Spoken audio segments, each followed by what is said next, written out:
শ্রদ্ধেয় অতিথিবর্গকে বরণ করে দেবে, সম্মান জ্ঞাপন করবে। আমি আবার ডেকে দিচ্ছি, আপনারা মঞ্চে আসুন।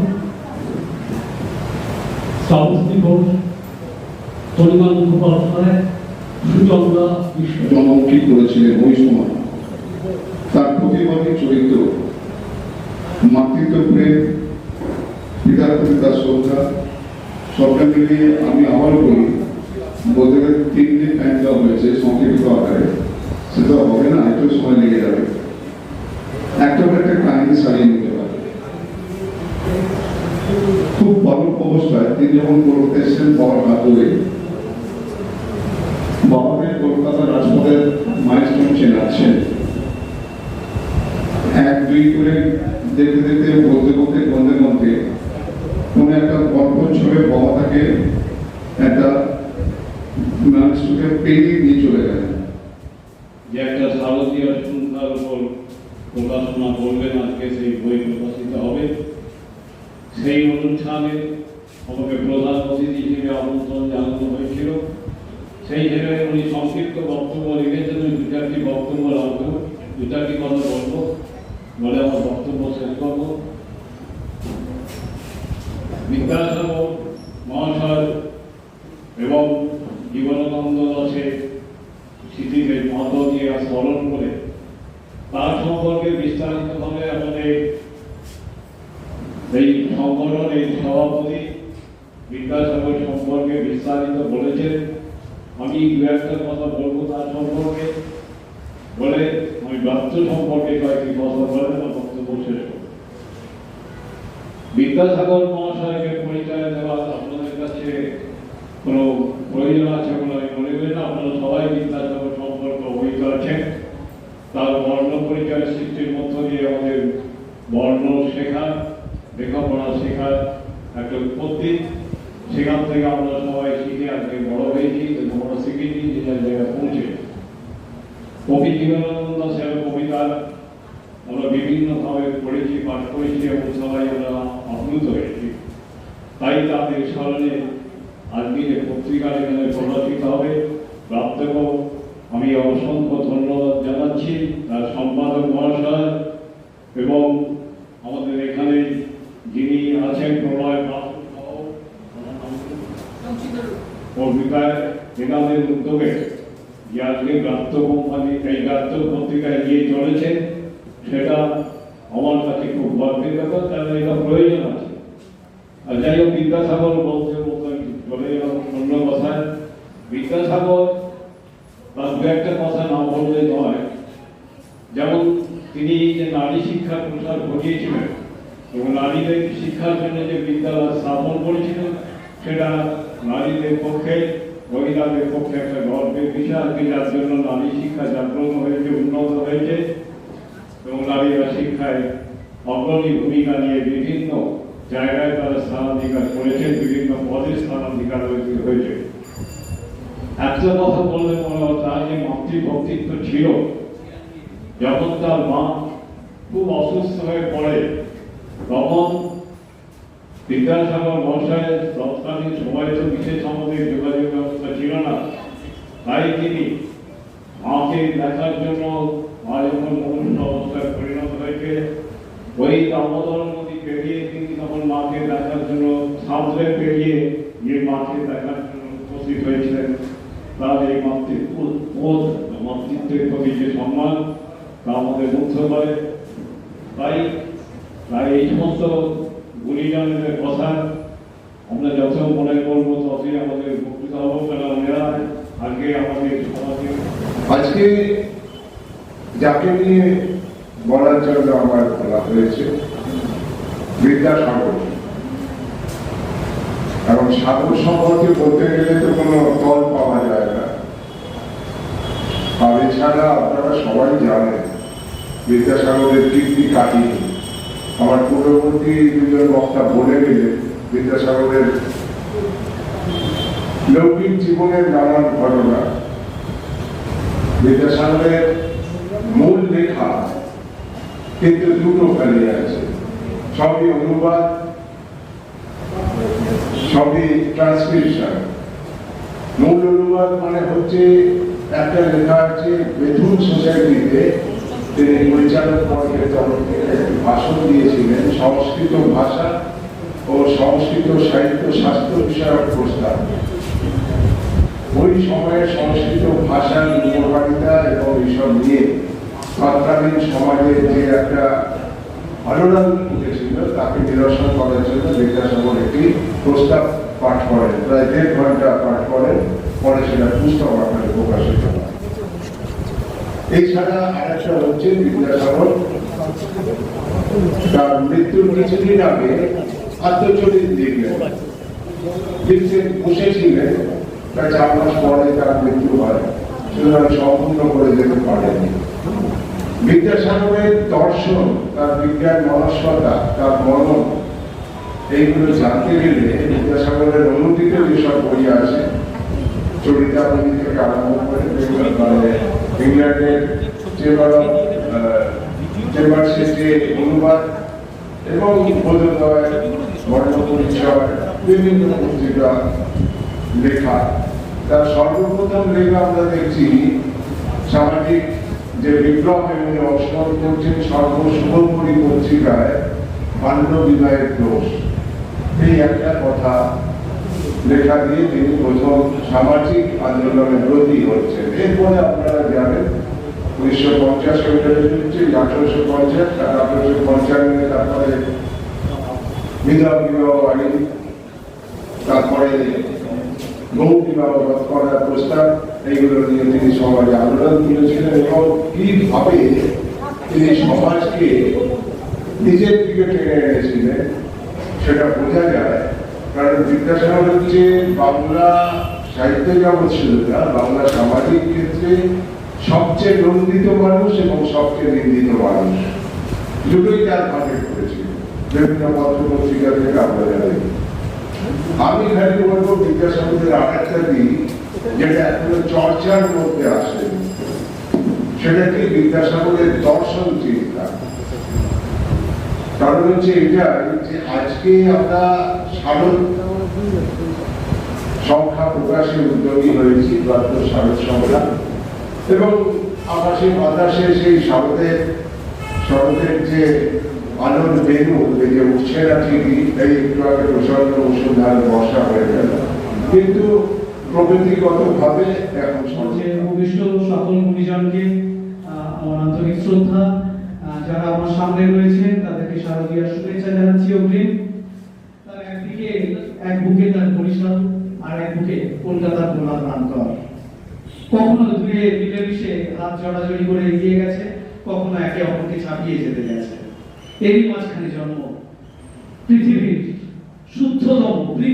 শুদ্ধতম এবং নির্জনতম কবি জীবনানন্দ দাশের।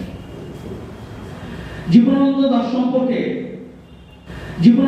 সম্পর্কে বলতে গেলে কর্মল যুগের দু একটা কথা বলতেই হয়। যে পঞ্চপাণ্ডব তার মধ্যে ছিলেন, তাদের ভেতরে অন্নদাশঙ্কর রায় ওনাকেই শুদ্ধতম বলেছেন, রবীন্দ্রনাথ ওনার সম্পর্কে রূপময় বলেছেন।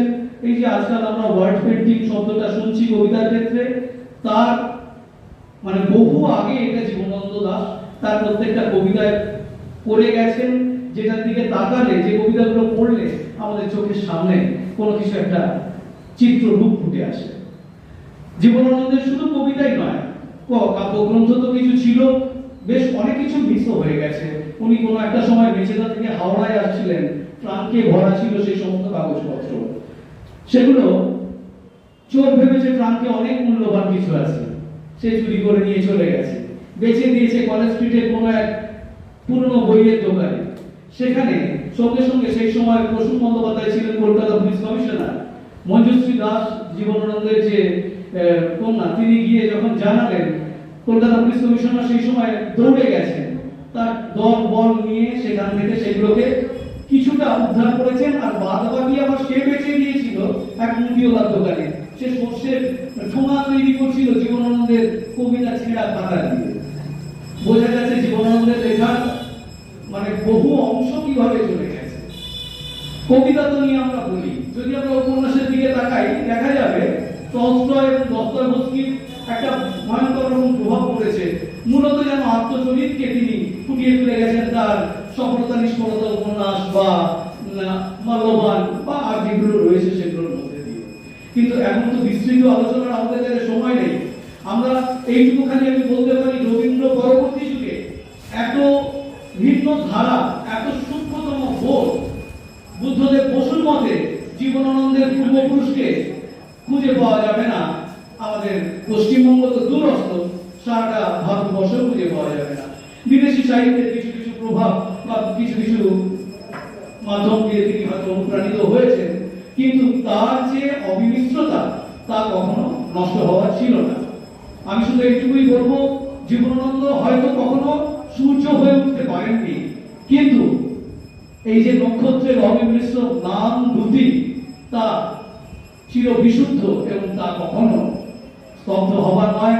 তার আলোতে আমরা সারাটা জীবন আলোকিত হতে থাকবো। শুধুমাত্র এইটুকু বলে আমি আমার প্রাণের কবি কবিরাজ জীবনানন্দ দাশকে শ্রদ্ধা জ্ঞাপন করছি, আর বিদ্যাসাগরকেও আমার সশ্রদ্ধ প্রণাম জানাচ্ছি। ধন্যবাদ। তো ছোট্ট একটা কথা বলছি যে এই যে দেবী পক্ষ না, আমরা সবাই জানি মহালয়ার পরে দেবী পক্ষের সূচনা হয়। এই সময় কিন্তু দেবতাদের আগমন হয়। আর তার সাথে একটা কথা বলছি, আমাদের মনের মধ্যেই তো ভগবানের বাস, আমাদের মধ্যে যে ভালোটা রয়েছে তার মধ্যে ঈশ্বরের বাস। আর ঈশ্বরচন্দ্র সেই ঐশ্বরিক ভাবে তার মধ্যে যত কিছু ভালো গুণ রয়েছে তার জন্যই আমাদের কাছে তিনি ঈশ্বরচন্দ্র। আর এই কদিন আগে যে ঘটনা ঘটে গেছে যার জন্য আমরা সবাই রাস্তায় নেমেছিলাম, যেমন ধরুন যুগ যুগ ধরে আমরা ছোটবেলায় একটা গান শুনতাম না, সিরিয়ালে বাজতো যে যুগ বদলায় দিন বদলায় জন্মভূমি শান্তি নিয়ে, এরকম কিছু একটা হলো। তো দিনের পর দিন যুগ বদলাচ্ছে। রামমোহন রায় তিনি সতীদাহ প্রথায় রোধ করলেন, তারপর বিদ্যাসাগর মশাই তিনি বিধবা বিবাহ প্রচলন করলেন। আর তারপর আমরা এখন বর্তমানে আমরা যুগের পরিবর্তন করতে চলেছি। আমাদের মধ্যে সেরকম বিবেক জেগেছে। আমরা এখানে যারা রয়েছি প্রত্যেকের মধ্যে আমি জানি সেই শুভ চেতনা আছে, যার মধ্যে রয়েছেন আমাদের বিদ্যাসাগর মশাই। আর সেই আন্তরিক শ্রদ্ধা থেকে আমরা তাকে আবার একবার প্রণাম জানাই। সকলে ভালো থাকবেন, আনন্দে থাকবেন। বিভিন্ন দিকে রাস্তায় দেখলাম ভীষণ জল এবং একজন আটকে যাওয়াতে আমি বেশিক্ষণ খুব একটা সময় দিতে পারছি না। আমার একটু অনুষ্ঠান রয়েছে অলরেডি, সেখানেও আমি অনেকটা দেরি করে ফেলেছি, কিন্তু খুব আফসোস করছি পৌঁছতে না পারার জন্য। কারণ এরকম একটা বিশেষ দিনে যাকে নিয়ে কথা হচ্ছে, যারা এখানে রয়েছেন তাদের সংস্পর্শে এসে যেটুকু শুনলাম সেটা তো সত্যি আরো মনে হচ্ছে যে এখনো অনেক কিছুই জানার বাকি রয়ে গেছে। যে সময় দাঁড়িয়ে বিদ্যাসাগর মহাশয় আমাদের জন্য যা যা করে গেছেন, তার চারিদিকে যা যা ঘটনা ঘটছে, এখন সেটাই বসে বসে তাই একটু ভাবছিলাম যে কোথা থেকে কোথায় এসে দাঁড়িয়েছি আমরা। চারপাশের আবহাওয়া বা যেরকম কিছু নিয়ে আমরা চলেছি এই মুহূর্তে, আর সত্যি কথাই আর বেশি কিছু বলার ভাষা নেই। আজকে আমার খুব ইচ্ছে ছিল যে আজকে কিছু কবিতা কিছু একটা অন্তত শোনানো, যদিও আমি সেই সবের মধ্যে থেকে ভালোবাসি কবি, কিন্তু অ্যাকচুয়ালি সঙ্গীত জগতের মানুষ। কিন্তু প্রলয়দার ডাকে আজকে আমি না এসে পারিনি এবং আমি খুব একটা প্রিপারেশনেও আসতে পারিনি এবং সময় আমার কাছে খুব কম। তাই আমি আরেকটু কিছু শুনতেই চাই। অনেক গুণীজনেরা বা আমার উপরের অনেক গুরুজন মানুষরা যারা আরো অনেক বেশি কিছু জানেন, আর কিছুটা সময় তাদের মধ্যে কাটিয়ে তারপর আমি যাবো। ওই জন্য ক্ষমা চাই নিচ্ছি আজকে এতটা দেরি করার জন্য। সবাই ভালো থাকবেন। আর এই পত্রিকা যেটি আজকে হলো খুব ভালো হোক, শুভ হোক, সকলের জন্য শুভ কামনা। আর ধন্যবাদ যারা আমাকে এখানে দেখেছেন, প্রলয়টাকে। ভালো থাকবেন সবাই। নমস্কার। দর্পণের পক্ষ থেকে শুভেচ্ছা, ভালোবাসা এবং অভিনন্দন জানাই। আমি এখানে সংক্ষিপ্ত বক্তব্য রাখার জন্য আসিনি, আমি এসেছি দাদাদের, আমার পরিচিত সবাই এখানে যারা গুণী মানুষ, আপনারাও তো নিশ্চয়ই আপনারা গুণী হয়েছেন বলেই তো এই পত্রিকা চলছে। জীবনানন্দ দাশ সংখ্যা জীবনানন্দ দাশ এক অনন্য জীবন, এটা ছিল নীলবালক প্রকাশনের পক্ষ থেকে একটি বিশেষ সৌজন্য সংখ্যা। এবং এই বইটার জন্য প্রায় 189 জন লেখক তাদের লেখা পাঠিয়েছেন, সেটা কবিতা, প্রবন্ধ, সমস্ত কিছুই। তার মধ্যে থেকে সুনির্বাচিত লেখক লেখিকাদের এবং অবশ্যই আমন্ত্রণমূলক লেখক লেখিকা, তার মধ্যে প্রলয় স্যার আছেন, শ্যামসুন্দর ভূমিবাবু আছেন, দীনেশ স্যার আছেন, এরকম অনেক বিদগ্ধ লোকেরা লেখা দিয়েছেন। এবং সব থেকে বড় ব্যাপার যেটা, এই বইটার প্রচ্ছদে এঁকেছে ঋতুপ্রভু বসু। এই জন্যই আমাদের নীলাবল প্রকাশনের পক্ষ থেকে ওকে একটি বই আমরা সৌজন্য সংখ্যা হিসেবে প্রদান করতে চাই। উপস্থিত সকলকে আমার প্রণাম এবং শারদীয়ার শুভেচ্ছা। বিদ্যাসাগর মহাশয় সম্পর্কে বলার মতো আমার অত নলেজও নেই এবং আমার পূর্ববর্তী বক্তারা যা বলেছেন তার থেকে বেশি আমার কিছু বলার নেই। আমি একটু ভিন্ন আঙ্গিকে আজকের এই অনুষ্ঠানকে যদি আপনাদের কাছে উপস্থাপন করতে পারি তাহলে নিজেকে গর্বিত মনে করবো। আপনারা সকলেই জানেন টি.এস. এলিয়টের নাম। তো টি.এস. এলিয়ট একবার বলেছিলেন যে poetry is not an expression of the feelings of the poet, rather it is an escape from the feeling of the poet. আমার মনে হয় সমস্ত আর্ট ফর্মই তাই, it is an escape from our reality. তো আমি এখন মাস্টার্সের সেকেন্ড ইয়ারে রয়েছি, তো আপনারা বুঝতেই পারছেন আমার ছাত্র জীবনের গোধূলিকালে আমি রয়েছি আর প্রফেশনাল লাইফে পদার্পণ করতে চলেছি। আমার কাছে ছবি আঁকা একটা এসকেপ, এবং সেখানেই ব্রাত্য, নীলাবলের মতো ক্ষুদ্র পত্রিকাগুলো আমার মতো মানুষদের কাছে it is like the lighthouse in the darkest of nights. নীলাবল, ব্রাত্য, এদের হাত ধরেই আমরা আমাদের যে আর্ট তার বহিঃপ্রকাশ করতে পারি, এবং তার জন্য আমি এই পত্রিকাগুলির কাছে আন্তরিকভাবে কৃতজ্ঞ এবং আশা করব যে আমার মতো আরও অনেকে এই পত্রিকাগুলির হাত ধরে তাদের যে আর্ট আছে তার বহিঃপ্রকাশ করতে। ধন্যবাদ।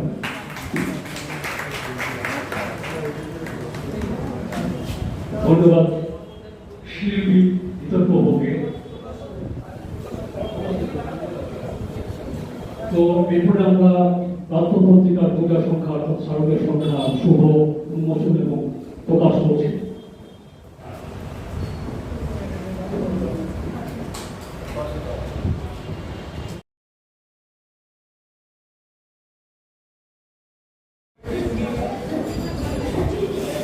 আমাদের অনুষ্ঠান কিন্তু আসল অনুষ্ঠান এখন শুরু হয়নি। আপনারা যারা শুনে যাচ্ছেন তো অনুরোধ করবো আপনারা বসে যান।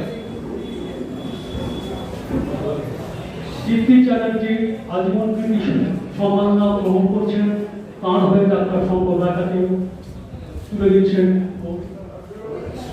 গৌরী বিশ্বাস। এরপরে দেখতে পাবো শ্রাবস্তী ঘোষকে।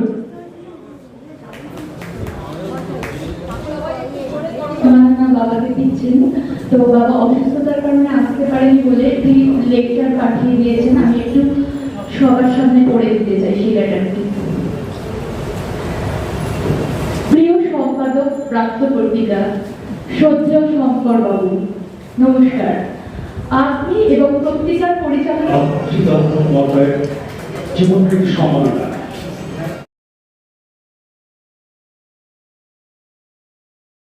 অনুগ্রহ করে ধৈর্য দিয়ে এখন আপনারা ছিলেন, একটু আসন গ্রহণ করুন। আমাদের প্রথম শিল্পীকে আপনারা বড় করে দিন, আপনাদের তো আমরা সবাইকে শুনবো বড় করে দেবেন।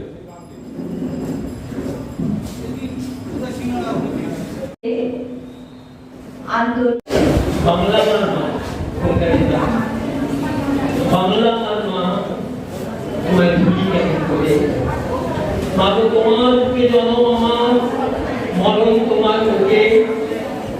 তুমি দিয়েছ অন্ন, দিয়েছ জল, পরিধানের বস্ত্র, প্রভুর দাবদাহের পরে বাড়ি হারায় জীবন করেছ সিদ্ধ। তোমায় ধুলি কেমন করে, মা গো তোমায় ধুলি কেমন করে। তোমার বুকে সাজ দিয়া কৃষ্ণচূড়া শিবন পাখিদের কলকাকলিতে জীবন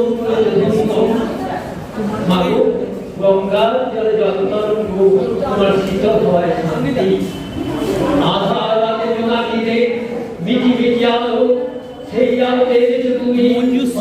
জীবন গাইনি উনি দু একজনকে দেবেন, দু একজনকে স্টেজে ডেকে নিয়ে দিয়ে দিও জোনা দুই।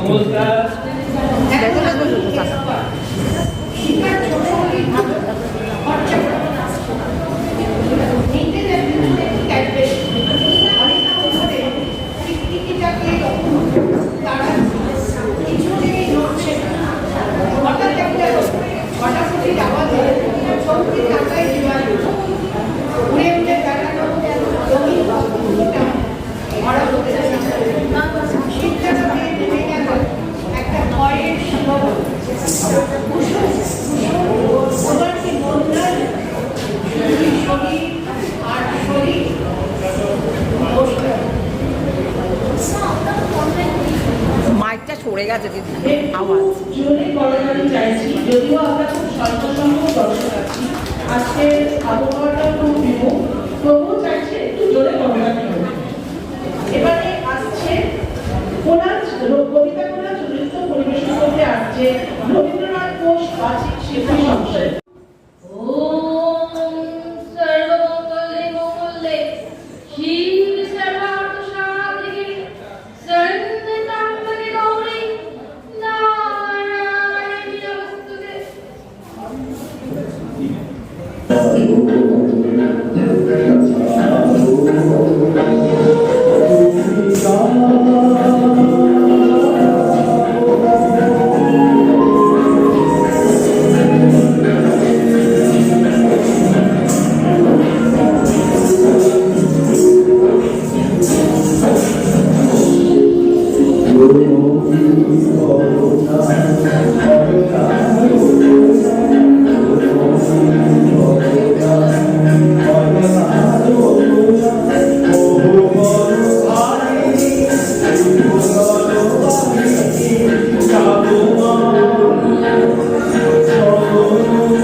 বলিতে পারি না, কিন্তু সেই প্রতিমার পদতলে পুষ্পাঞ্জলি দিলাম, ডাকিলাম সর্বমঙ্গল মঙ্গলে শিবে, আমার সর্বার্থ সাধিকে, অসংখ্য সন্তান কুলপালিকে, ধর্ম অর্থ সুখ দুঃখ দারিকে, আমার পুষ্পাঞ্জলি গ্রহণ করো। এই ভক্তি প্রীতি বৃত্তি শক্তি করে লইয়া তোমার পদতলে পুষ্পাঞ্জলি দিয়েছি। তুমি অনন্ত জলমণ্ডল পরিত্যাগ করিয়া এই বিশ্ব বিনোদিনী মূর্তি একবার জগৎ সমীপে প্রকাশ করো। এসো মা, ঘরে এসো, এসো মা, রণরাগরঙ্গিনী, নববলধারিণী, নবদর্পিদর্পিণী, নবস্বপ্নদর্শিনী, ডাকিব মা প্রসূতি অম্বিকে, ধাত্রী ধরিত্রী ধনধান্যদায়িকে, নবাঙ্গ শোভিনী, নগেন্দ্র বালিকে, শরৎ সুন্দরী, চারুপূর্ণ চন্দ্রভালিকে, ডাকিব সিন্ধু সেবিতে, সিন্ধু পূজিতে, সিন্ধু মঙ্গলকারিণী, শত্রুপদে দশভুজে, দশপ্রহরণধারিণী, শক্তি দাও সন্তানে, অনন্ত শক্তি প্রদায়িনী।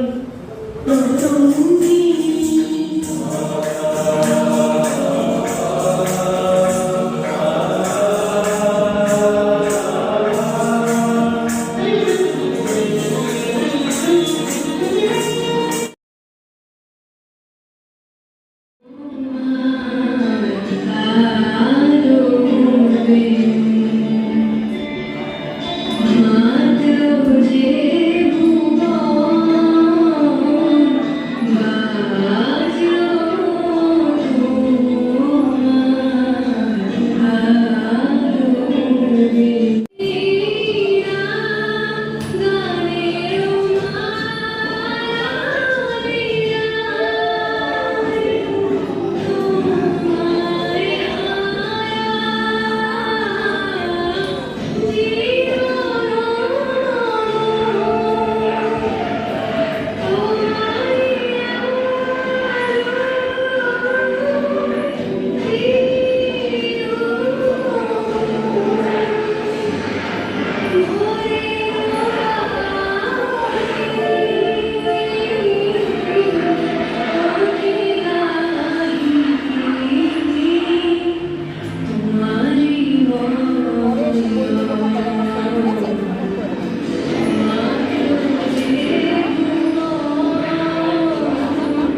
মাটির মেয়ে।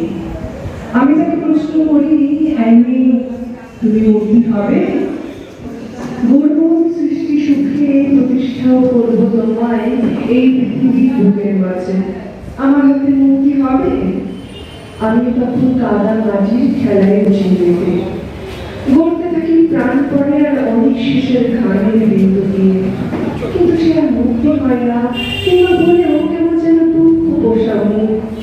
শরৎ হাওয়ার কাশের বলে ছুটতে গিয়ে লাল পেরে তার আঁচল খানি খসবে গায়ে, জীবন থেকে একটু হলো অভিমানে লেখা পড়ে দেবে, খোঁচর ভর্তি শিউলি ফুলের গন্ধে দেবে ঢুকে, তেমন একটা মূর্তি গড়ার স্বপ্ন দেখি।